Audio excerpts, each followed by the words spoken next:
guys, welcome on in. What can I get started for you? That's usually what I say every morning at Starbucks when I open. And then when I'm at Disneyland, I go, "Hi, everybody. Welcome aboard the world's famous Jungle Cruise. I'm Skipper Danielle, and I'll be with you guys for about as far as we get."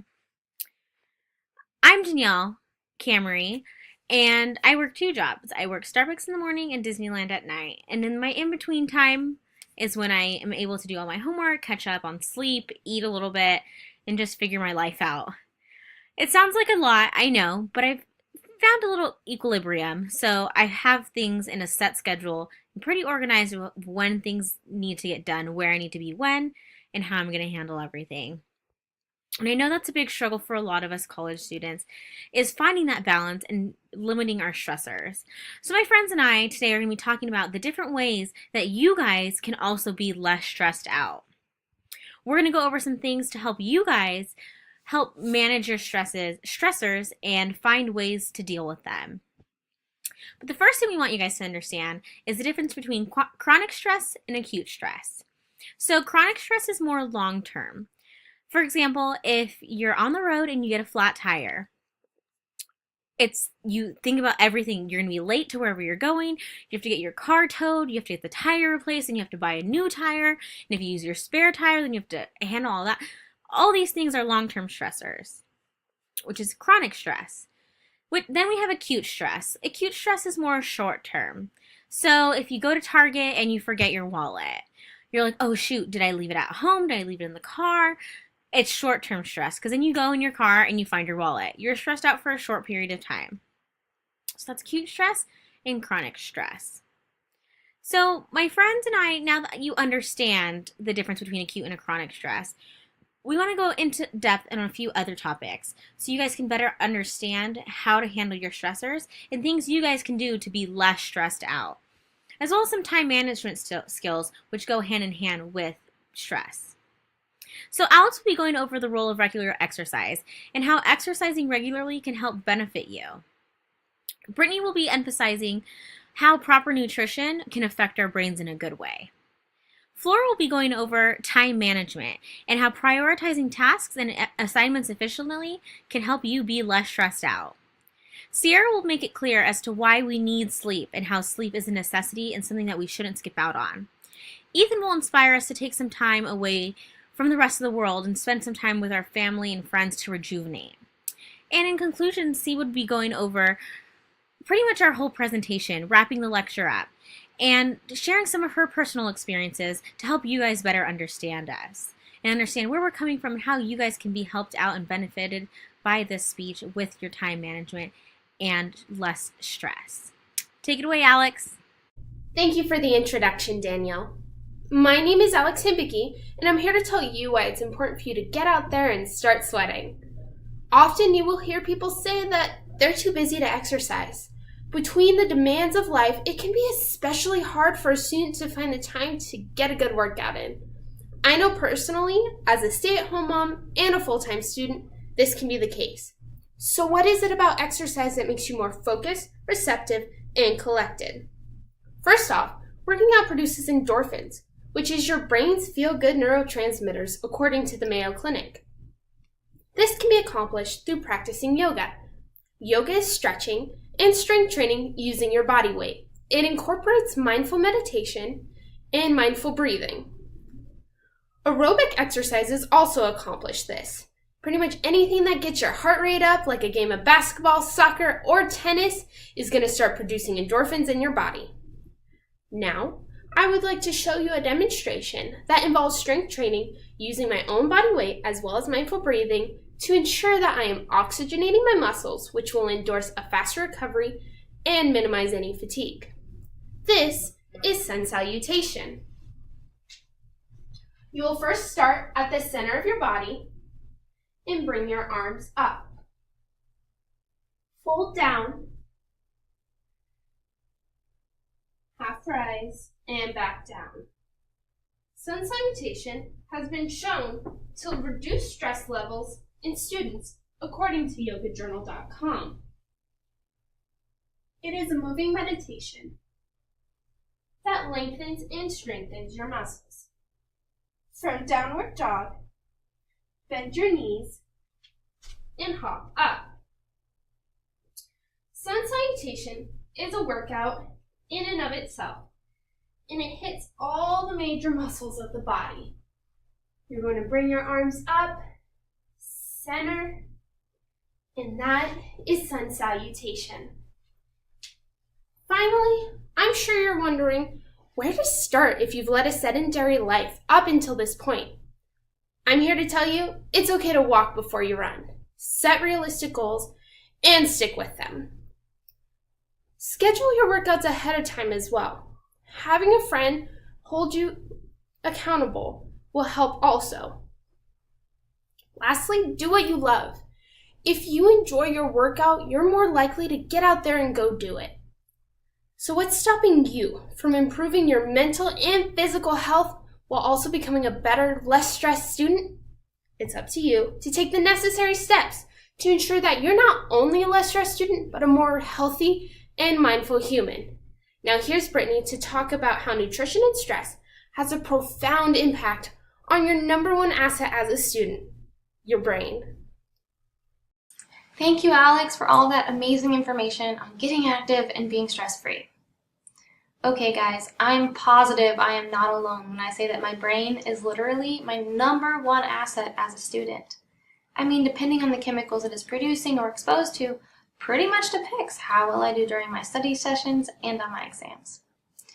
Today I'm going to talk to you about how the chemicals of a stressed brain affects our nutrition choices and how we could choose the right chemicals through foods in order to help eliminate stress. So how does stress affect our nutrition choices? Well, science has shown that both acute and chronic stress impairs the part of our brain responsible for logical decision making. This means that your brain pretty much goes on autopilot, and it has you choosing the muffin or the french fries instead of food that is actually good for you. Now, to illustrate this, a study published in the Psychosomatic Journal of Medicine found that students who had to create a 4-minute speech to be critiqued by their peers ended up choosing foods that were high in fat, sugar, and salt. Not only that, but they overate those foods, which means that a stressed brain may not only cause us to choose bad foods, but overeat them, which could lead to chronic diseases like heart disease and diabetes.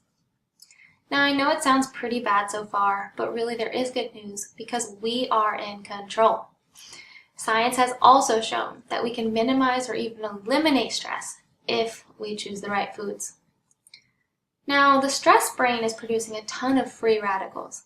These free radicals can cause DNA damage and trigger a number of human diseases. In order to combat these free radicals, we want to eat antioxidant-rich foods. Antioxidants come in and they mop up these free radicals so they can't cause cellular damage. According to WebMD, the foods highest in antioxidants are those which are colorful and come from the earth. So you guessed it, it would be the purple grapes, the blueberries, the red berries, the carrots, the dark leafy green vegetables, and just about any other fruit or vegetable you can get your hands on. I think it's important to note one last thing. With the stressed brain also comes the impaired ability for the body to regulate blood sugar. This is not only detrimental to our brain health, but our nervous system health in general. To combat this, we want to eat complex carbohydrates high in fiber, like brown rice, beans, and whole grain oatmeal. Not only that, but you really shouldn't overeat the antioxidant-rich fruits because they are high in sugar. That's not to say they still aren't good for you, but don't overeat them. Alright guys, next time you feel like you're going on autopilot as a result of stress, just take a step back and breathe. Remember you're in control, and instead of the muffins or the french fries, choose something more sustainable, like the antioxidant-rich fruits and vegetables and the whole grain complex carbohydrates. Your brain will thank you, and your performance as a student, it's bound to improve. Alright, I'm passing it over to Fleur-de-Lise now. She has some awesome information on stress and time management. Thank you for this healthy snack, Brittany. Well, part of our daily routine as students is managing our time wisely to ensure that everything gets done in a timely manner. We have to be clever with the use of our time because we have other responsibilities in addition to our schoolwork, such as our families and our jobs. According to the Institute of Women's Policy Research, there were 4.8 million parent students nationally in 2012. Also, about half of all full-time college students have jobs. Now, for many of us, if not all, balancing families, jobs, and schoolwork can be overwhelming. I used to be so stressed with everything, but I have developed my own way of balancing school and family. So, how do I manage my time to avoid a stressful and chaotic day? To start, I make sure that I have a calendar marked with important events. This includes going to the grocery store, going to doctor's appointments, doing assignments, etc. I keep this calendar on my phone, on my laptop, on the wall by my work desk, and even on the fridge. This way, I have a constant reminder of the different things I have to do. Aside from keeping a calendar, I also prioritize on a daily basis. I often check my calendar to be reminded of the various things I have to do. And because I am a mother, my entire day is filled with various tasks such as cooking, cleaning, doing laundry, taking care of the kids, and homeschooling them. But I always set aside 2 to 3 hours during the day to do some of my schoolwork and then finish up at night when it's more peaceful. Another thing I do to manage my time effectively is utilizing any available time between chores to do some of my schoolwork. Let's say I have to take one of my kids to the doctor. Well, if you're a parent, then you're aware of the long waits in the lobby and/or exam room. So, I use this wait time to read my books, jot down ideas for writing assignments, or do research. Not only have I accomplished my duty as a mother, I have also done some work to get caught up or get ahead in my classes. So as you can see, I have developed my own time management system to avoid a stressful day of compounded schoolwork and other responsibilities. Let's face it, y'all, we're no longer kids whose only concern is to have fun or wait for the dinner to be served. We are now adults striving for a better future. Managing our time wisely and prioritizing is the key to a successful day and success in class, which leads to a successful future. Now, time management and prioritizing can help us avoid stress, but we must not forget that getting a good rest is also very important. That is why Ciara is going to talk to us about the importance of getting a good night's rest. Oh, here's your pillow, Ciara. Thanks, Flor. Being college students, we all know how sleep deprived we can get. But did you know that according to BrendanGale.com, that being extremely sleep deprived can actually cause us death? Yes, I am just as surprised as you are. Well, today I'm going to tell you how important it is to get an adequate amount of sleep at night. If we get inadequate amount of sleep at night, we actually cause more stress to ourselves, we get an increased risk of getting sick, as well as increased risk of getting lower grades. And we don't need any of that. So, first off, let's talk about how less sleep causes more stress. It causes more stress because the less sleep that we get, the less that we actually fall asleep. We don't tend to fall asleep at a normal time each night, I'm sure. Some of us go to bed at 8, and then 10 the next night, and then 2 o'clock the next morning, and then again at 6 o'clock the next night, just because we're so tired. So if we don't get that consistency of sleep every night, then that pretty much creates insomnia. And I'm sure we all know about insomnia. And that just leaves us to worry more and more about our work. Second, not getting enough sleep increases the risk of us getting sick.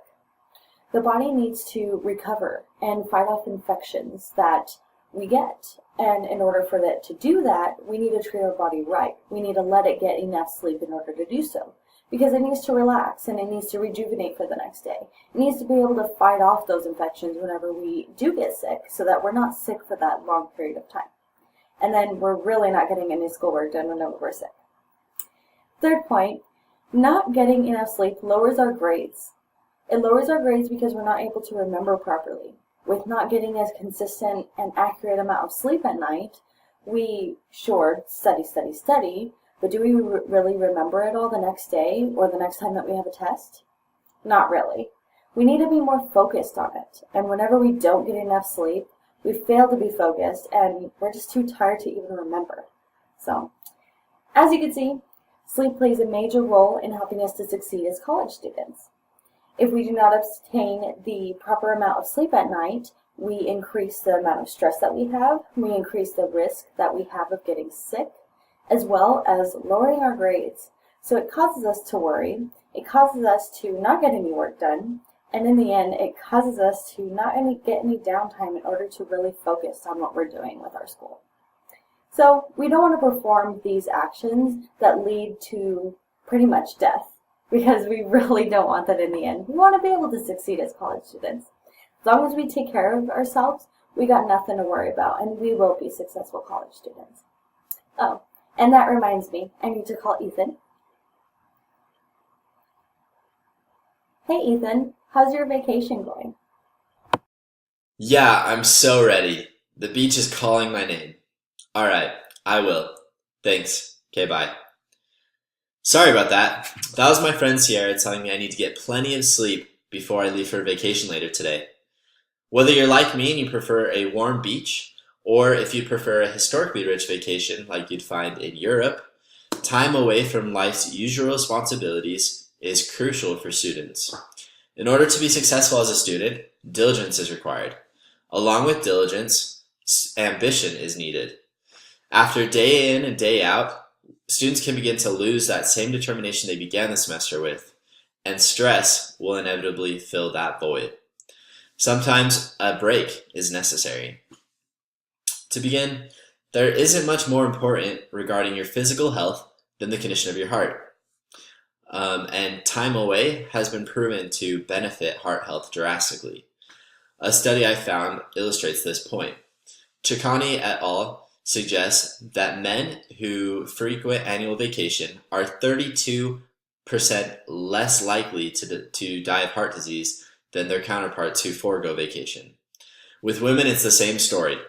Women who take vacations every 6 years or less are 8 times more likely to develop coronary heart disease than their counterparts who vacation twice every year.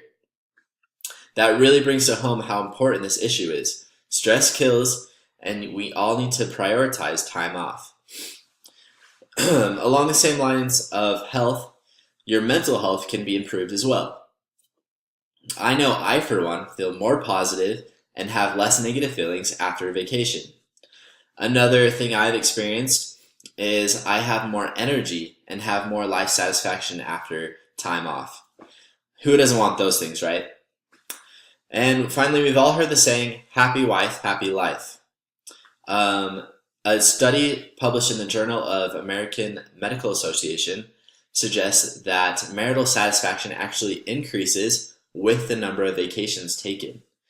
So your honeymoon shouldn't be your last trip away with your life partner.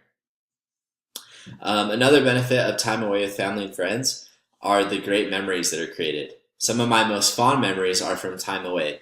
And we can use those memories in techniques to help decrease stress when we're back home. To cap it all off, time away can benefit not only your heart health, but also your mental health and your relationships. If you were at all hesitant before this to give yourself a break, hopefully I was able to convince you to take a vacation. Can you take it from there, Sia? Sure thing, Ethan. We've learned how important it is to our health and overall well-being to take proactive steps to prevent, reduce, and eliminate stress in our daily lives, so that we can thrive in our academic endeavors as well as in our personal and business ones. It takes some planning and effort, but the results are worth it. For example, eating healthy food and taking time to be active on a daily basis gives us the energy that we need to complete our assignments and study time. In my personal life, I've recently started a diet and exercise routine that's helped me begin to lose some weight, as well as feel more in control over my bodily health. Improving my health this way has helped me get new clarity and focus. I can remember deadlines, stay on task, and really get things done. My self-esteem has also taken a bit of a boost. All of that means that my mental and physical comfort are at their peak when it's time for me to really dig into my ASU coursework. Eating healthfully and getting plenty of exercise helps me stay motivated to do my very best at everything on my to-do list. Speaking of to-do lists, when we thoughtfully and carefully plan how to use our time, we can avoid overloading our schedules with too many commitments. And we can do better at completing our homework, quizzes, and other class projects in a timely manner. I've personally found that tools like digital checklists and Google Calendar make it so much easier to stay on top of everything that's going on in my head. Seriously, from kids' playdates, my midterms, my husband's studio days, my editing work, and the dog's vet appointments even. It's exhausting to remember so much. There are even nights where I have to stay up and write out checklists of everything going through my head so that I don't stay up and worry needlessly over things I might have forgotten the next day. And on that note, that's something else we need to keep in mind, is that getting plenty of rest, from nightly sleep to regular family time, even vacations, is really important to preventing mental and physical burnout, because we get the breaks that we need to recuperate from all of our hard work. I personally can't stay up too late anymore working on assignments. I'm getting too old to pull all-nighters. But when I do stay up late, I try being the operative word here, to take a nap the same day to make up for the lack of sleep. And there are days when, I realize, well, I can't go on vacation with my family, we can't afford it, but I try to find peace and relaxation at home, and we try to make our environment here something conducive to that. But there are still days where I get distracted or restless, and I can't bring myself to work on anything. When that happens, so long as I don't have an upcoming deadline, I'll let myself take the majority of the day off. I might even call in a favor from a neighbor to watch my kids so I get alone time to do things around the house, or meet up with friends I haven't seen in a long time. I try to prioritize that form of self-care so that I don't get overwhelmed, stressed out, and dysfunctional. Our ability to succeed as students is dependent on our ability to manage the stressors in our lives. Knowing what coping techniques help us to do better, whether that's healthy eating, working out, time management, better sleep, or time with family and friends, we can use those methods to our advantage to take better care of ourselves and to support others in their endeavors too. I hope our presentation has inspired you to do a little more preemptive self-care to help you manage your stress more effectively from now on. Thank you.